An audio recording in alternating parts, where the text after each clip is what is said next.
Baik, Bapak, Ibu, dan saudara-saudari yang terkasih, saya menyapa kita semua. Shalom. Ya, pada saat ini kita bersyukur kita sudah bisa menginjak minggu kedua di bulan Mei ini, dan tentu semua itu bisa kita lewati oleh karena pertolongan Tuhan saja. Pada kesempatan ini kita kembali diingatkan oleh firman Tuhan bahwa pertolongan Tuhan itu selalu ada dalam kehidupan orang-orang yang bersandar kepadanya.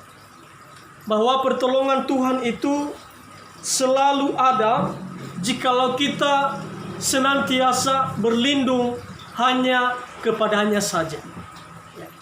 Dan dalam firman Tuhan yang telah saya bacakan kepada kita tadi, ini berbicara tentang kesaksian hidup Daud, ya, yang sudah ia alami di dalam kehidupannya.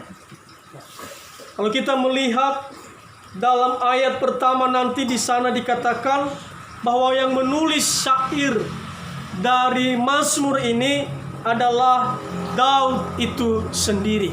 Ya. Kalau kita melihat, ia menceritakan dirinya sendiri.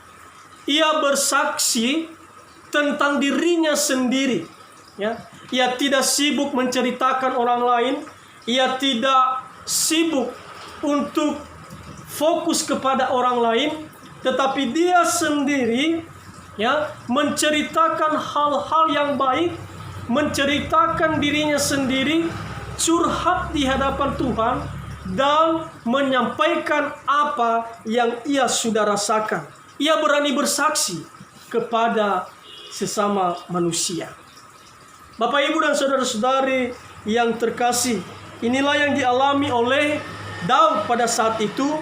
Ia melihat bahwa pertolongan Tuhan itu tidak pernah terlambat.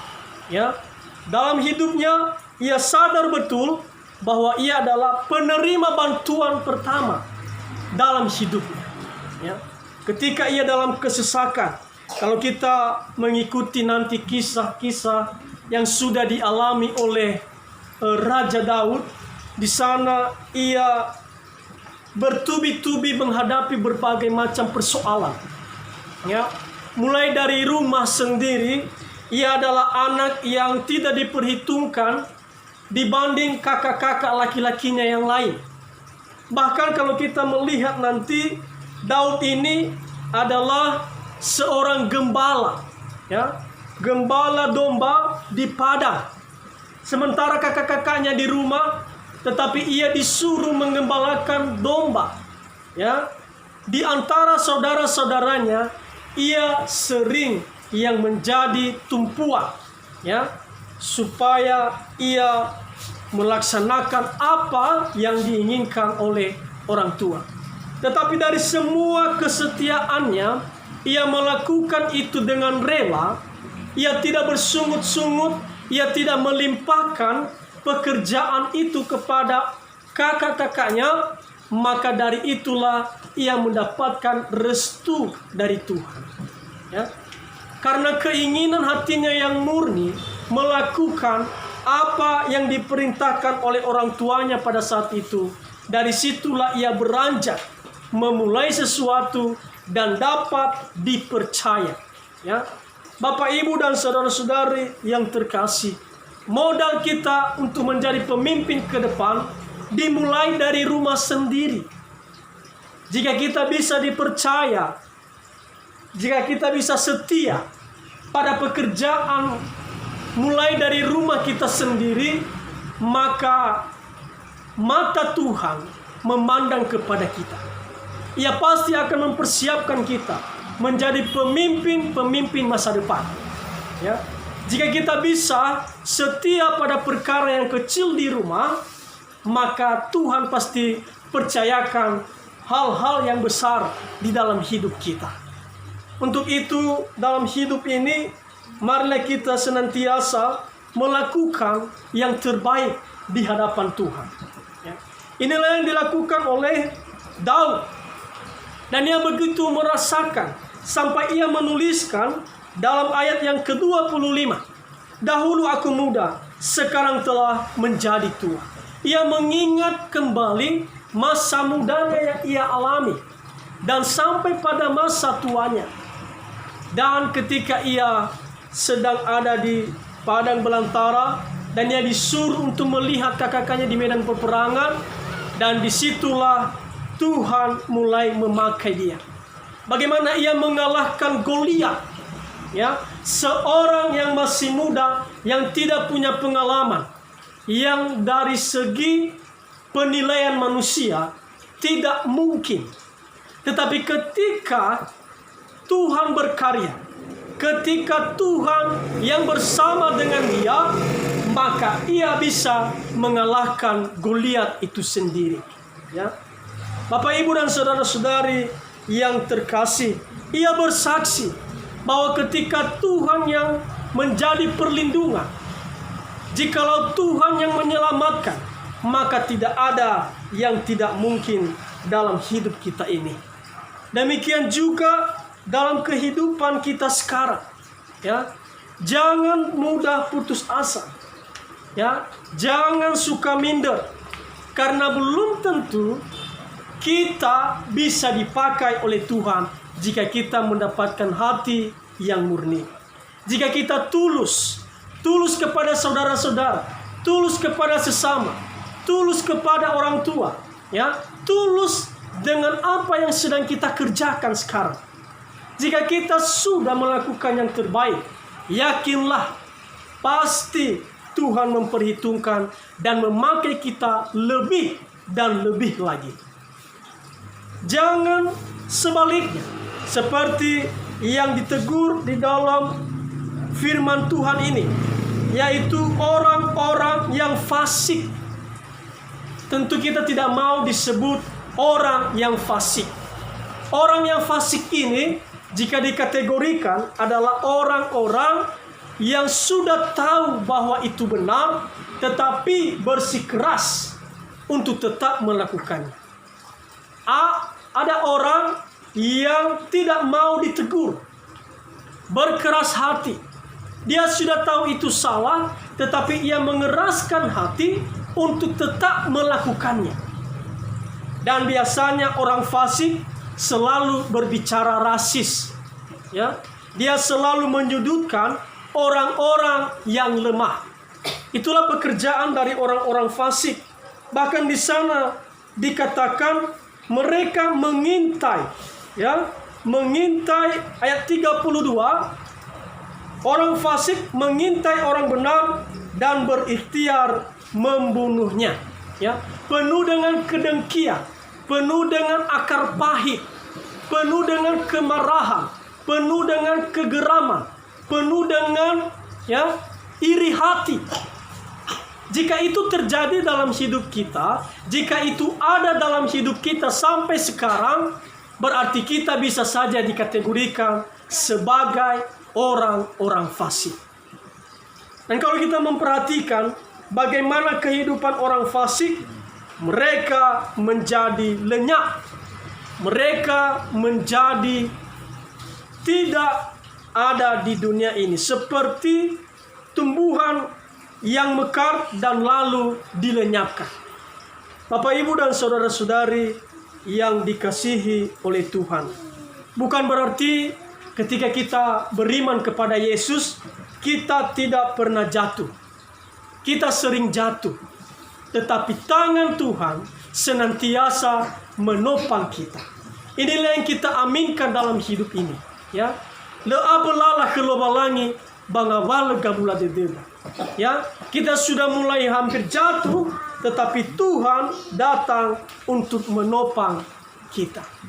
Inilah yang dialami oleh Raja Daud, ya. Sampai-sampai dalam kehidupannya ia pernah menjadi buronan, ia pernah bersembunyi, ia pernah berpura-pura gila untuk menyelamatkan hidupnya, ya. Ia pernah lari bersama dengan orang-orang, ia pernah bersembunyi dalam kegelapan gua, ia pernah menjauh dari keluarga, bahkan ia dikhianati oleh anaknya sendiri, ia dibunuh direncanakan oleh anaknya sendiri. Tetapi ketika ia jatuh, tetapi tidak sampai tergeletak. Jikalau Tuhan sudah menetapkan ia menjadi raja, maka tidak ada yang gagal. Demikian dalam hidup kita, ya. Kalau kita menghadapi masalah, siapa tahu dengan masalah itu kita bisa mendapatkan hikmat dari Tuhan. Ya. Ketika kita jatuh, maka bangkitlah. Ya. Kalau kita memperhatikan anak kecil sebelum ia bisa berjalan, tentu ia mengalami jatuh bangun dalam hidupnya. Ya, sebelum ia bisa berjalan, entah berapa ratus kali ia harus jatuh dan bangun. Ia harus jatuh lagi dan bangun. Ya, kalau kita memperhatikan keadaan anak kecil, dia tidak pernah menyalahkan orang tuanya yang lalai ketika ia jatuh. Ia tidak pernah menyalahkan licinnya lantai ketika ia jatuh. Tetapi ia bangun lagi dengan senyum dan ia berusaha berjalan lagi. Ketika ia jatuh, ia bangun lagi dan terus berusaha untuk berjalan. Demikian juga dalam kehidupan kita. Ya, ketika kita jatuh, ya, hal yang harus kita lakukan adalah berdiri kembali. Ya, ada banyak orang-orang sukses dalam dunia ini, ya, mereka mendapat kegagalan demi kegagalan sebelumnya. Ya, kalau kita membaca kisah-kisah hidup mereka, ada berbagai macam tantangan.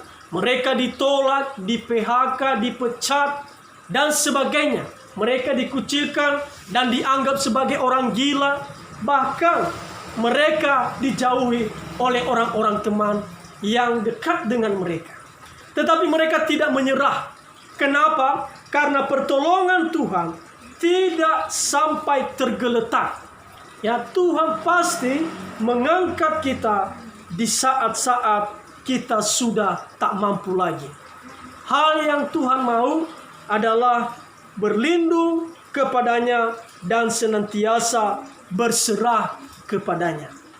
Bapak, Ibu, dan saudara-saudari yang terkasih, saat-saat yang kita alami sekarang ini, tentu kita butuh sekali bantuan. Ya, bantuan dari orang-orang yang bisa menolong kita. Tetapi pertolongan dari Tuhan, bantuan dari Tuhan melebihi dari segalanya. Ada banyak orang sekarang hanya fokus pada kebutuhan tubuh, tetapi lupa akan kebutuhan jiwanya. Ya. Apalagi di saat-saat sekarang, kita sering mendengar ada bantuan dari pemerintah. Ya. Terkadang bantuan ini bisa menjadi, ya, alasan, bisa menjadi tempat bagi orang-orang fasik untuk melakukan hal yang tidak sesuai.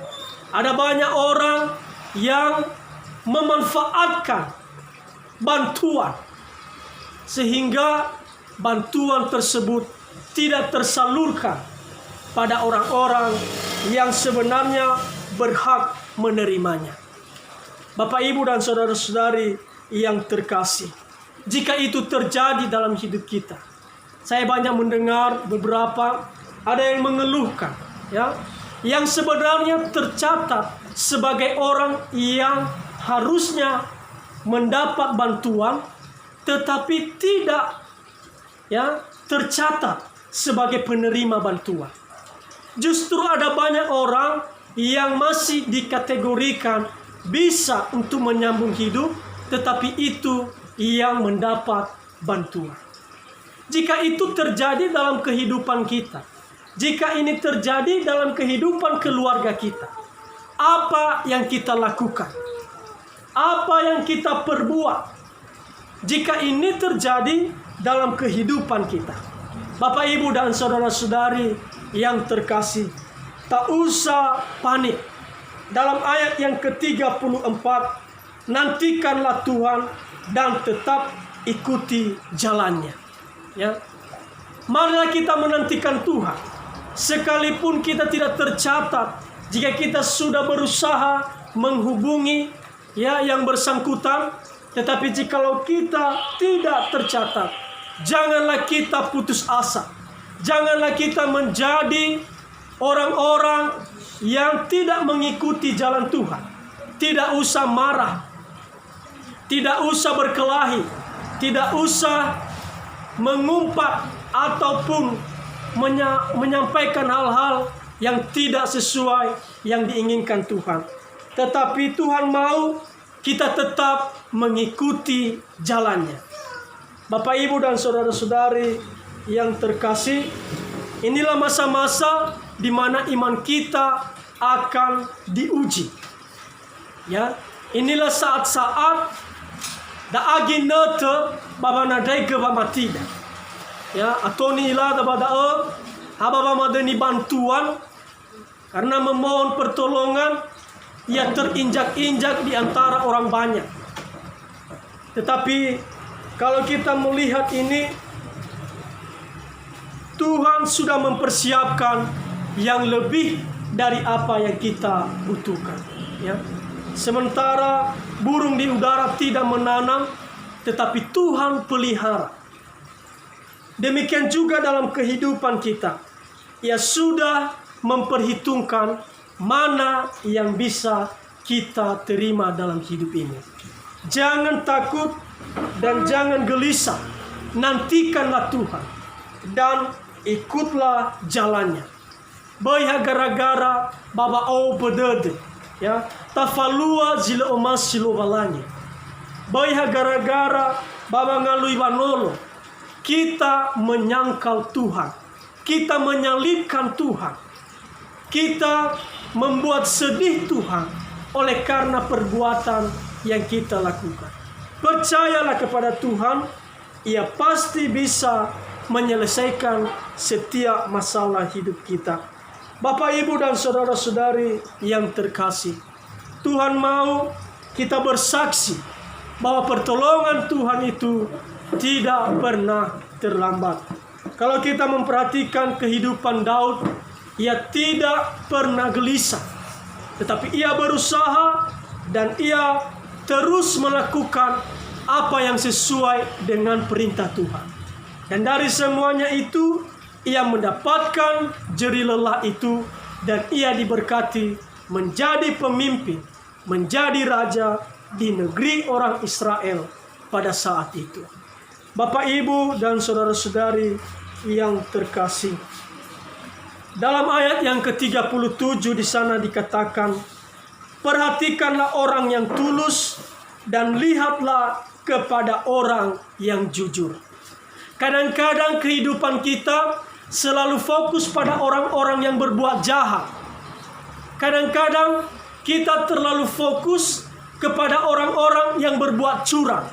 Ya, kita kadang-kadang terbawa ufalua boi Fegita daa ifalua daa ilimo harga barang, ilimo kilo, dia berbuat jahat, toh dia sehat-sehat saja, toh keluarganya baik-baik saja, toh mereka tidak sengsara, mereka aman-aman saja, mereka bisa jalan-jalan ke luar negeri, mereka bisa jalan-jalan ke luar kota, tapi mereka senantiasa berbuat jahat.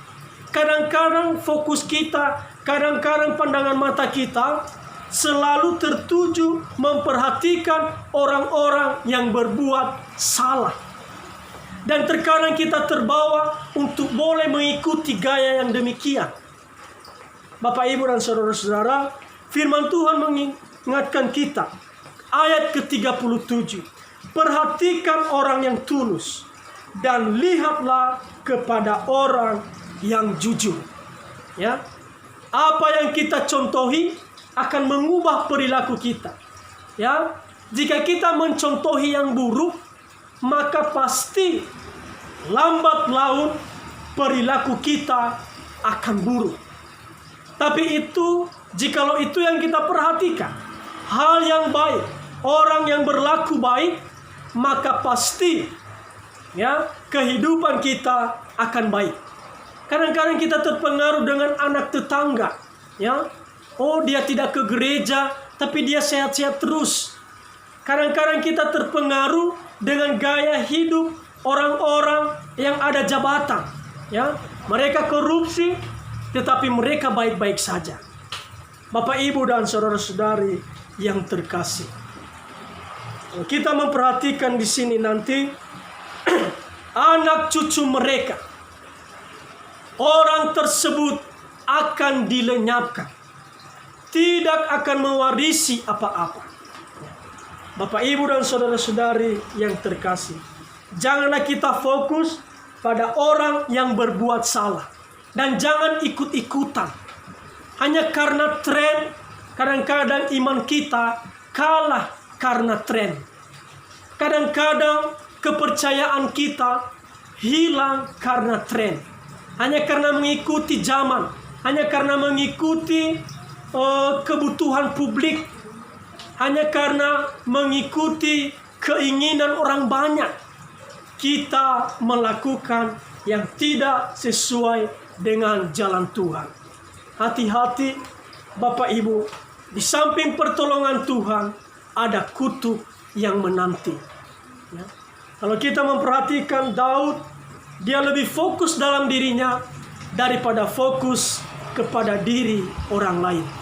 Dengan fokus kepada diri sendiri, hari demi hari kita menyadari kesalahan kita dan kita berbuat apa yang Tuhan mau. Inilah saatnya kita merefleksikan hidup kita, ya. Mari kita mengkoreksi diri kita masing-masing. Dengan situasi yang serba dibatasi pada saat ini, marilah kita menggunakan waktu ini untuk lebih fokus melihat kepada diri. Karena dengan melihat kepada diri, kita bisa membangun hubungan yang lebih baik kepada Tuhan dan membangun hubungan yang lebih baik kepada sesama.